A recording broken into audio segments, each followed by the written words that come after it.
जय गुरु जी। गुरु जी ने मुझसे शिव पुराण के लिए बोला। गुरु जी बोले तो शिव पुराण पढ़ दी आंटी? मैं क्या नहीं गुरु जी। कहने तो शिव पुराण लेके आ। मैंने शिव पुराण ढूंढी, मुझे कहीं नहीं मिली। हफ्ता बीत गया, रोज गुरु जी पूछे आंटी शिव पुराण मिल गई? मैं क्या नहीं गुरु जी।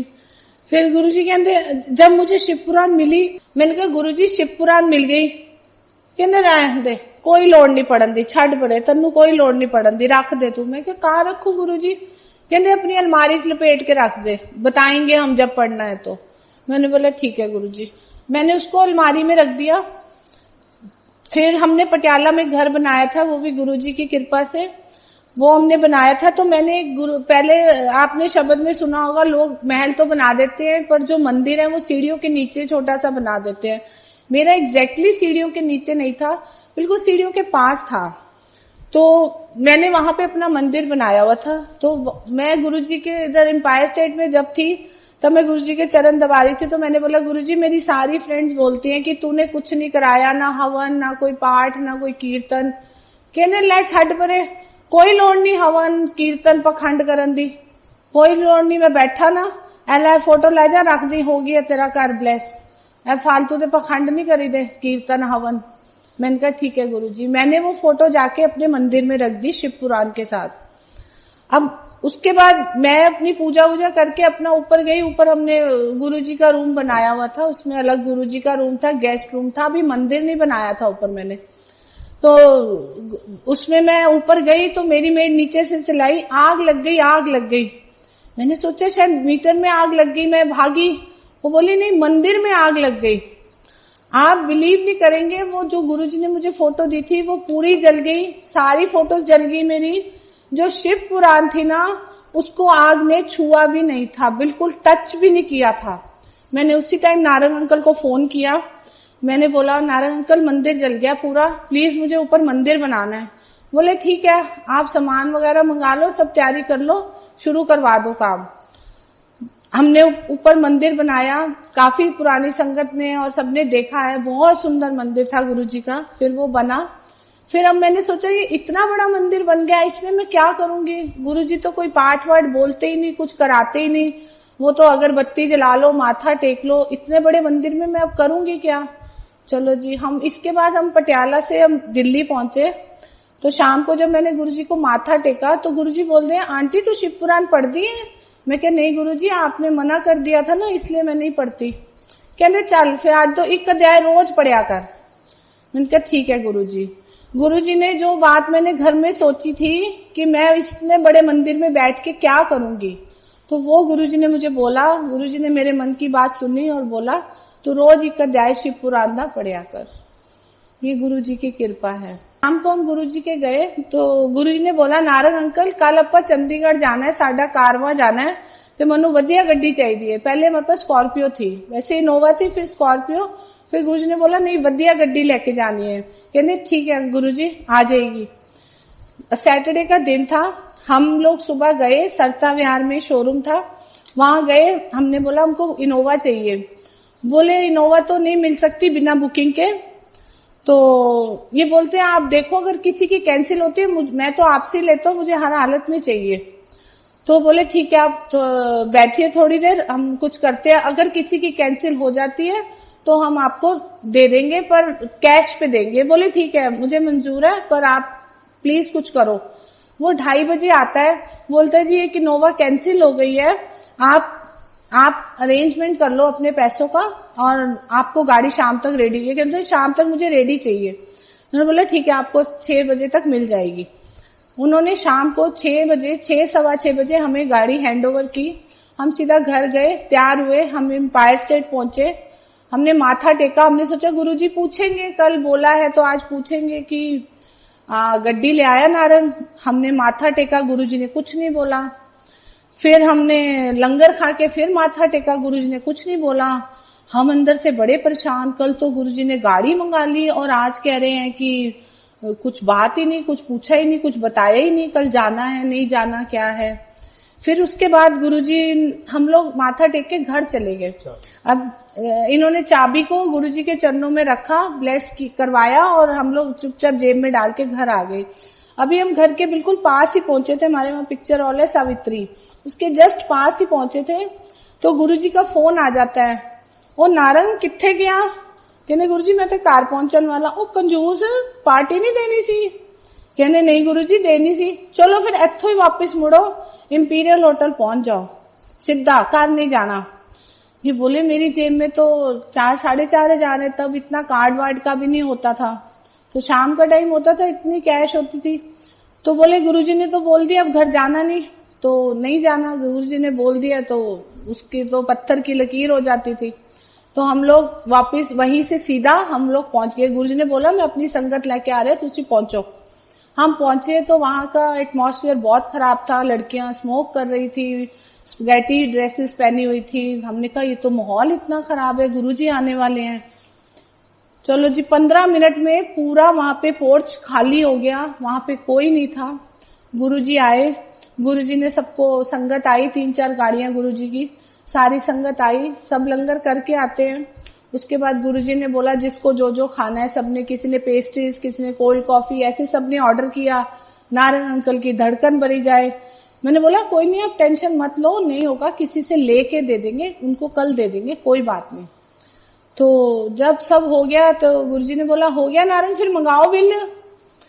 तो जब बिल आया, आप लोग बिलीव नहीं करेंगे, विद टिप पूरा 4,500 रुपए वो बिल आया हमारा।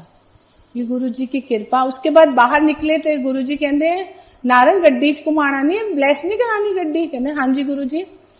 तो क्यों नहीं घुमाना? तो गुरुजी बीच में बैठ गए, मेरे को पीछे बिठाया सीट पे, और नारायण अंकल ड्राइव कर रहे थे। नारायण अंकल बोलते हैं गाड़ी इतनी हैवी हो गई थी जैसे मैं कोई ट्रक चला रहा हूँ। उसके बाद गुरुजी ने पूरा हमें घुमाया, कनॉट प्लेस में पूरा घूमे। उसके बाद हमें एम्पायर स्टेट छोड़ा, हमने गुरुजी को एम्पायर स्टेट छोड़ा। गुरुजी कहते जा नारंग, हो गई तेरी गड्डी ब्लेस, कल अपन ने जाना है चंडीगढ़। हम लोग चंडीगढ़ गए। उसके बाद हमने एक गलती हुई थी हमारे से, हम लोग उसी इनोवा में, गुरुजी ने हमें मना किया हुआ था कहीं नहीं जाना। जब मैं पूछती थी गुरुजी हम शिमला चले जाएं, बर्फ पड़ी है, कहते की लोड़ है जान दी, कित्थे जान दी लोड़ नहीं, मैं बैठा ना, इत्थे ही बर्फ है, इत्थे ही सब कुछ है। ठीक है गुरुजी। इनके फ्रेंड इनके पीछे पड़ गया, तूने नई गाड़ी ली है वैष्णो देवी चल। वो बहुत पीछे पड़ गया, तो इन्होंने बोला चलो इतना बोल रहा है तो मैं मना नहीं कर सकता, तो हम लोग चले गए। हमने बोला हम किसी को नहीं बताएंगे कि हम वैष्णो देवी होके आए हैं। हम वैष्णो देवी गए, वहां सब कुछ अच्छा हुआ, सब कुछ ठीक मिला, हमें गर्म पानी मिला, हर चीज अच्छा हुआ। उसके बाद जैसे हम वापस आ रहे थे तो हमारा एक्सीडेंट हो जाता है। हमारे सामने से एक ट्रक आ रहा होता है जिसकी ब्रेक फेल हो जाती है। वो ट्रक पहले एक सुमो को गिराता है, फिर वो एक ट्रक को टक्कर मारता है, उसके बाद वो आके हमें हिट करता है।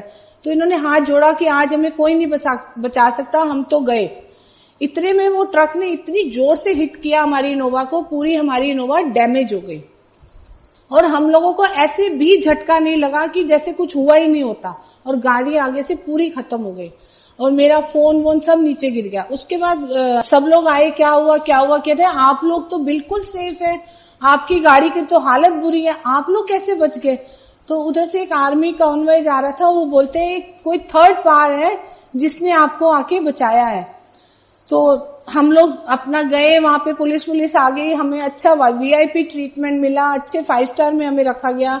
जो इनका फ्रेंड था उसको तो ऐसे ही रूम मिला, जो हमें रूम मिला वो बहुत ही अच्छा रूम था।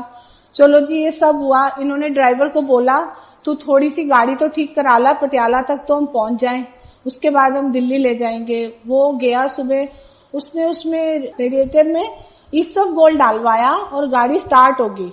गाड़ी स्टार्ट होके फिर हम लोग पटियाला पहुंचे। बोले गाड़ी ऐसे खड़ी तो रहेगी नहीं, जिससे लिए वहीं से करवानी पड़ेगी। तो हम दिल्ली ले आए। जब हम दिल्ली शोरूम लेके गए तो बोला ये आप गाड़ी चला के कैसे लाए हो?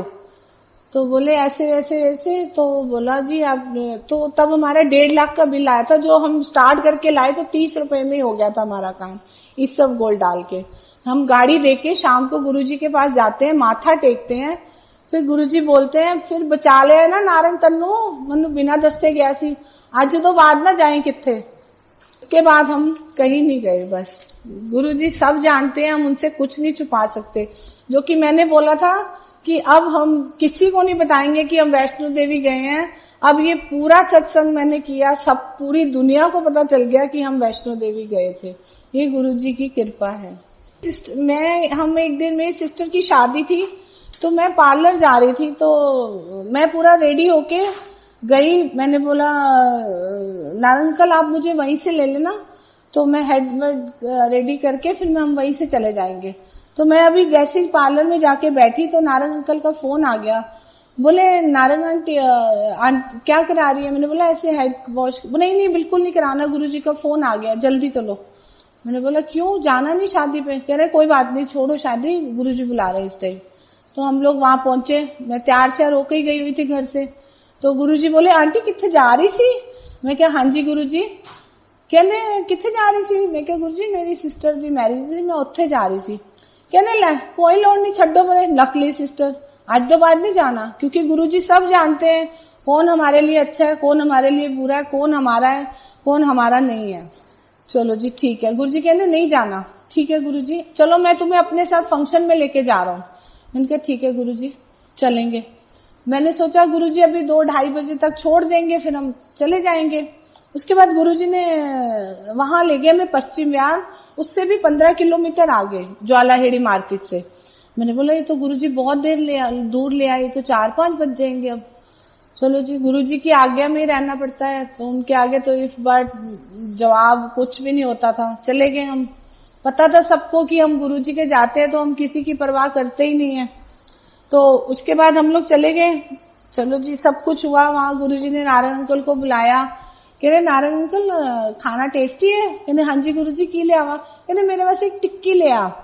गुरुजी ने टिक्की मंगवाई। गुरुजी बिल्कुल नहीं कुछ खाते थे, उन्होंने थोड़ा सा ऐसे टच किया और गुरुजी ने वो टिक्की नारायण अंकल को दे दी। कहने चलो हम चलिए।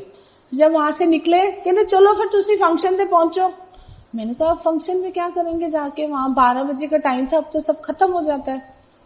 तो हम वहां पहुंचे। चलो जी, सब अभी खाना वाना जो लास्ट फैमिली वाले होते हैं उनका रह गया था। चलो मैंने बोला इज्जत रह गई, चलो थैंक यू। अब नेक्स्ट डे शादी थी, तो हम बसंत कुंज में ही शादी थी और एम्पायर स्टेट बिल्कुल साथ में ही लगता है। तो मैंने इनको बोला पहले हम गुरुजी को माथा टेक के फिर हम शादी में जाएंगे। तो हम गए। तो शादियों के दिन वहां बसंत कुंज में सबको ही पता है कि बहुत ट्रैफिक होता है, लोग वापस मुड़ जाते हैं। तो मैंने इनको बोले अब तो एक जगह जा सकते हैं, या शादी पे जा सकते हैं या फिर हम गुरुजी के जा सकते हैं। मैंने बोला कोई बात नहीं, गुरुजी से माफी मांगते हैं, आज हम उस पे शादी पे चले जाते हैं। अब रिश्तेदारी भी थोड़ी बहुत निभानी पड़ती है, क्या करें। मैं शादी पे चली जाती हूँ। चलो गुरुजी के हम उस दिन नहीं जाते। नेक्स्ट डे उठ के मॉर्निंग में मुझे वॉमिटिंग, मुझे लूज मोशन, सिर का मेरा बुरा हाल, मैं पूरा दिन नहीं उठ पाई।